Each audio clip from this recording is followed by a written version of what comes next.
নমস্কার বন্ধুরা, আমি মৃত্যুঞ্জয় আপনাদেরকে স্বাগত জানাই আমার এই চ্যানেল সঠিক পরামর্শে। আর আজকে একটা কোশ্চেন এসছে আমাদের এখানে গোবরডাঙ্গা থেকে। গোবরডাঙ্গা যেটা হাবড়া রুটে পড়ে, মানে বারাসাত থেকে যদি হাবড়া যাবেন তাহলে গোবরডাঙ্গা পড়বে। তো এখান থেকে একটা কোশ্চেন এসছে কি ইনি এনজিও খুলতে চাইছেন। তো কীভাবে এনজিওটা খুলবেন বা কী রেজিস্ট্রেশন আর কী ডকুমেন্টেশন ইনার লাগবে। তো দেখুন, যদি আপনি ক্লাব খুলতে চাইছেন বা সোসাইটি খুলতে চাইছেন, এনজিও আপনি তিনটে ডকুমেন্টস হয় বা থ্রি টাইপের এনজিও হয়। সবাইকে এনজিওই বলা হয়, নাম আলাদা আলাদা, কাজ সেম হয়। যেরকম প্রথম হচ্ছে সোসাইটি। যদি আপনি দেখবেন অনেক জায়গায় গোবরডাঙ্গায় ক্লাব রেজিস্টার্ড আছে বা এই যে পুজো কমিটিগুলো রেজিস্টার্ড আছে, এরা ম্যাক্সিমামই সোসাইটির ভিতরে রেজিস্ট্রেশন আছে। তো সোসাইটি যদি আপনি করতে চান গোবরডাঙ্গায়, তো আপনাকে প্রথমে সোসাইটির নাম ফিক্স করতে হবে কি কী নাম রাখবেন।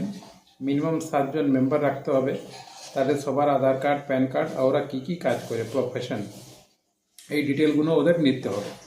প্লাস ওদের ইমেল আইডি, আর যেই অ্যাড্রেসে আপনি খুঁজবেন মানে খুলবেন, যেই সোসাইটিটা খুলতে চাইছেন সেই অ্যাড্রেসের প্রুফও লাগবে। মানে ল্যান্ডের কার নামে আছে, ইলেকট্রিসিটি বিল, এইসবগুলো। বা যদি আপনি রেন্টে নিয়েছেন বা সোসাইটি, তাহলে রেন্টেডও চলে।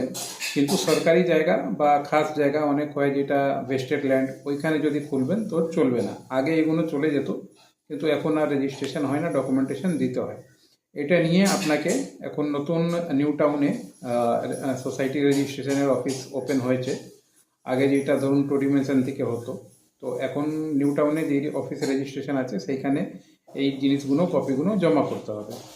আপনি নামের অ্যাপ্রুভালের জন্য পয়সা দেবেন আর অ্যাপ্লিকেশন করবেন গভর্নমেন্টের কাছে। গভর্নমেন্ট দেখবে কি ওই নামটা অ্যাভেলেবেল আছে কি না। যদি ওই নাম অ্যাভেলেবেল থাকে তাহলে আপনাকে একটা সার্টিফিকেট ইস্যু করবে আর আপনাকে বলবে কি আপনি একটা বাইলস তৈরি করে দিন। তো আপনাকে বাইলস তৈরি করতে হবে, তার মধ্যে কী কী ডিটেলস আপনি কাজ করছেন, ধরুন স্কুল খুলতে চাইছেন বা মন্দির খুলতে চাইছেন বা সোশ্যাল ওয়ার্ক করতে চাইছেন, এই অ্যাক্টিভিটিসের যা ডিটেলস হয়, বাইলস, লিগ্যাল বাইলস, প্লাস সোসাইটির যা রুল রেগুলেশন, এইগুলো জমা করে আপনাকে দিতে হয়। তারপরে মোটামুটি ধরুন 2 মাস বা 1 মাস পরে ওরা বাইলসটাকে স্যাটিসফাইড করে দিয়ে দেবে, আর আপনি ওই সোসাইটির বাইলস আর সার্টিফিকেট নিয়ে আপনাকে তারপরে এনজিও দর্পণে অ্যাকাউন্ট খুলতে হবে। এনজিও দর্পণেও সব ডিটেল আপনাকে দিতে হবে, আধার কার্ড, প্যান কার্ড ম্যাচ করাতে হবে, ওটিপি যাবে, তারপরে আপনাকে রেজিস্ট্রেশন ওইখান থেকে নাম্বার দেবে। তারপরে কাজ হচ্ছে আপনার প্যান কার্ড বানানো, আর প্যান কার্ড বানিয়ে কারেন্ট অ্যাকাউন্ট খোলানো। এরপরে আপনি চাইলে গভর্নমেন্টের বিভিন্ন ধরনের অর্গানাইজেশনে নিজের রেজিস্ট্রেশন করাতে পারেন, ট্রেডমার্ক নিতে পারেন, আইএসও নিতে পারেন, বাকি এইসব জিনিস, আর নিজের কাজ করতে পারেন, সোশ্যাল ওয়ার্ক করুন বা স্কুল খুলুন, এই সমস্ত জিনিস করুন। আর সেকেন্ড হচ্ছে ট্রাস্টের মাধ্যমে। ট্রাস্টে কি হয় কি মিনিমাম 3 জন লাগে, আর 3 জনেরই Aadhaar card, voter card, ID card লাগে। এইখানেও অ্যাড্রেস প্রুফ লাগে, যেখানে আপনি একটা পার্মানেন্ট অ্যাড্রেস দেবেন, তার ডিটেলস লাগে, তার প্রুফ লাগে, ইলেকট্রিসিটি বিল বা জমির পেপার, এইসবগুলো।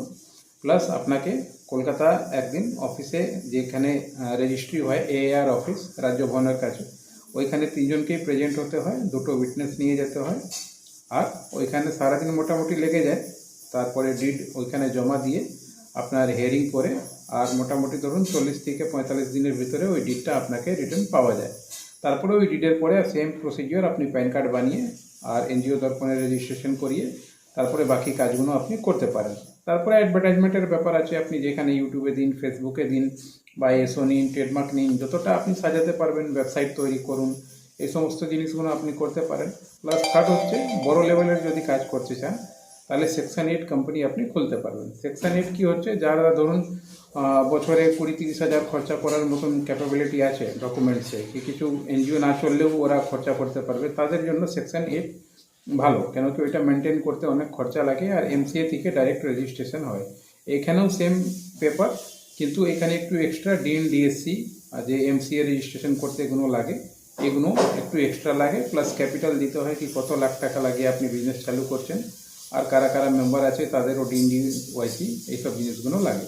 তো আপনি যদি এই রেজিস্ট্রেশনগুলো করতে চাইছেন, আমরা অলরেডি বনগাঁ, হাবড়া, গোবরডাঙ্গা, মসলন্দপুর, বারাসাত, অনেক জায়গায় trust registration, society registration, ISO, এইসব কাজগুলো করেছি। তো আপনারা আমাদের থেকে কন্ট্যাক্ট করতে পারেন।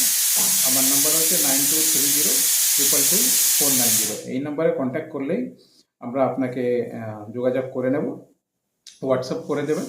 যদি কিছু জানার থাকে, যদি আগে থেকে এনজিও চালাচ্ছেন, প্রবলেম আসছে, যদি কিছু কনসাল্টিংয়ের ব্যাপার থাকে, তাহলে পেড সিস্টেম থাকবে। প্রথমবার যদি খালি রেজিস্ট্রেশন করাতে চাইছেন, তাহলে হোয়াটসঅ্যাপ করে দেবেন, আমরা কমিউনিকেট করে নেব আর বলে দেবো কত টাকা, কী ফিস, কত টাইম, সব ডিটেলস আপনাকে জানিয়ে দেওয়া হবে। তারপরে আপনি কাজ করতে পারবেন। নমস্কার।